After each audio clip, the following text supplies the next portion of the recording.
Selamat pagi, Shalom.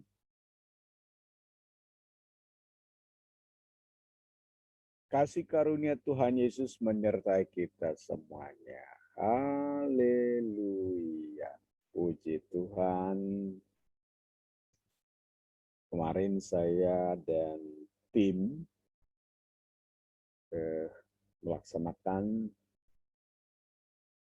peresmian gereja dan penabisan gembala serta meletakkan batu-batu pertama pembangunan gedung gereja di Simalungun. Puji Tuhan, dan sesudah itu kami pulang. Jika pada waktu pagi-pagi kami melewati jalan tol mulai dari Helvetia sampai ke Tebing, kemudian Siantar, lalu ke Matang Raya, tetapi pulangnya kami dari Brastagi. Di Brastagi kami ke fellowship, relationship dengan abahnya Pak Ruben. Ya, terima kasih Pak Ruben yang sudah menyambut dengan sangat baik. Sebuah fellowship yang sangat mahal. Ya, mahal karena Tuhan hadir bersama dengan kita. Dan puji Tuhan kami sampai pulang lagi kembali di Medan. Dan ya hampir jam 1-an kami sampai ya. Pagi-pagi sekali. Dan tadi kami sudah berdoa lagi. Tidak memuliakan Tuhan dengan segala pertolongan Tuhan yang begitu besar dan ajaib. Kalau pada hari ini, ya, apakah mungkin terekam dari apa yang saya rekam ini? Di sekitar kita terdengar suara yang menggema dari teman-teman sebangsa setanah air, di mana mereka merayakan perayaan keagamaan sesuai dengan kepercayaan ya mereka. Dan kita ikut libur ya, selamat berlibur. Tapi kan kita nggak bisa pergi kemana-mana ya, karena Medan masih PPKM darurat. Oh iya, aturan hari ini pun saya sebetulnya harus langsung pergi tadi malam ke Labuhan Batu, ya, ke tempat pelayanan Abel. Karena di sana pun dia hari ini mengadakan sebuah upacara peletakan batu-batu pertama pembangunan gedung gereja. Namun saya dan rekan-rekan tidak jadi pergi ke sana oleh karena situasi-situasi yang sedang terjadi pada hari ini. Oh haleluya, terpujilah nama Tuhan. Jadi kalaupun ya anak kami Abel tidak melihat kehadiran saya khususnya dalam peletakan batu pertama di dalam pelayananmu, ya mohon dimaafkan karena memang situasi ini yang membuat kami ambil keputusannya. Namun saya sudah wakilkan kepada Ketua Perwil Pak Ramot Sidabalok untuk melaksanakannya, dan kewajiban-kewajiban DPI pun itu dilaksanakan dengan sangat baik. Demikian ya. Oh ya, hari ini saya membaca firman Tuhan dulu ya. Mazmur pasal yang ke-78 ayat 62 Dan sampai selesai, ia membiarkan umatnya dimakan pedang. Dan gemaslah ia atas miliknya sendiri. Anak-anak teruna mereka dimakan api, dan anak-anak darah mereka tidak lagi dipuja dengan nyanyian perkawinan. Imam-imam mereka gugur oleh pedang, dan janda-janda mereka tidak dapat menangis. Lalu terjagalah Tuhan seperti orang yang tertidur, seperti pahlawan yang siuman dari mabuk anggur. Ia memukul mundur para lawannya. Ia menyebabkan mereka mendapat celah untuk selama-lamanya. Ia menolak kemah Yusuf.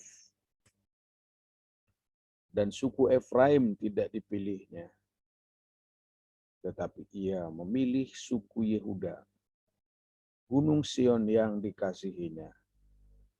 Ia membangun tempat kudusnya setinggi langit, laksana bumi yang didasarkannya untuk selama-lamanya.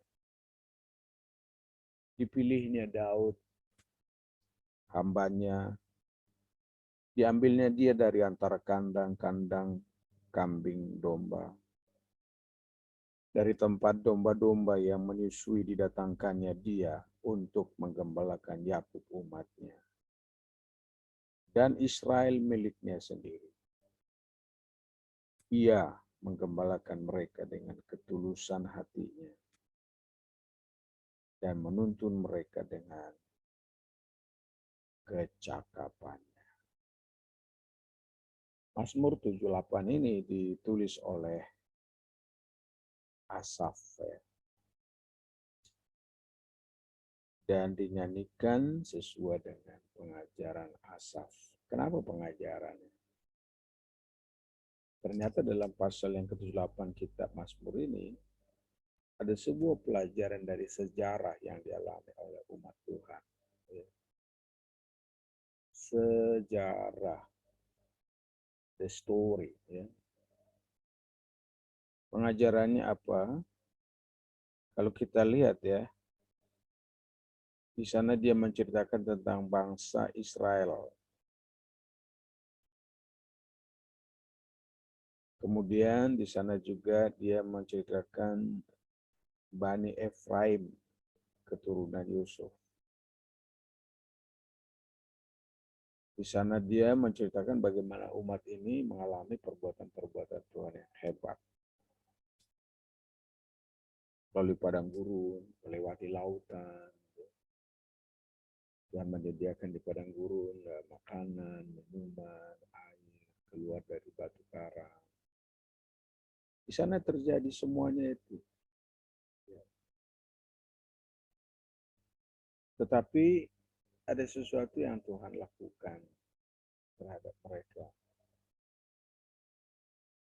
Oleh karena kedaulatan Tuhan sendiri,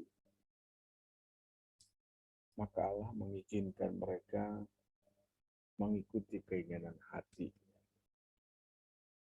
Dan sementara Tuhan itu sendiri, dia memerintah sesuai dengan keinginan Tuhan sendiri. Allah itu berdaulat penuh. Karena umat Israel itu umatnya. Keturunan Yakub itu umat Tuhan. Untuk menyelamatkan orang Israel agar tidak punah ketika terjadi kesulitan di Kanaan, Tuhan memakai Yusuf untuk menyelamatkan mereka di Mesir. Itu Yusuf dipakai untuk menyelamatkan umat Israel keluar dari Mesir kembali ke Kanaan. Tuhan memakai Musa untuk memimpin mereka.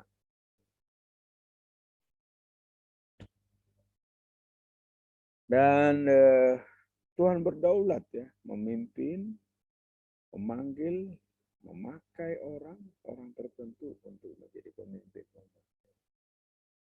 Dalam pasal 78 ini kita menemukan untuk membangun Yerusalem, Sion. Tuhan berdaulat membangun tempatnya sendiri, tempatnya dimuliakan. Maka Tuhan berdaulat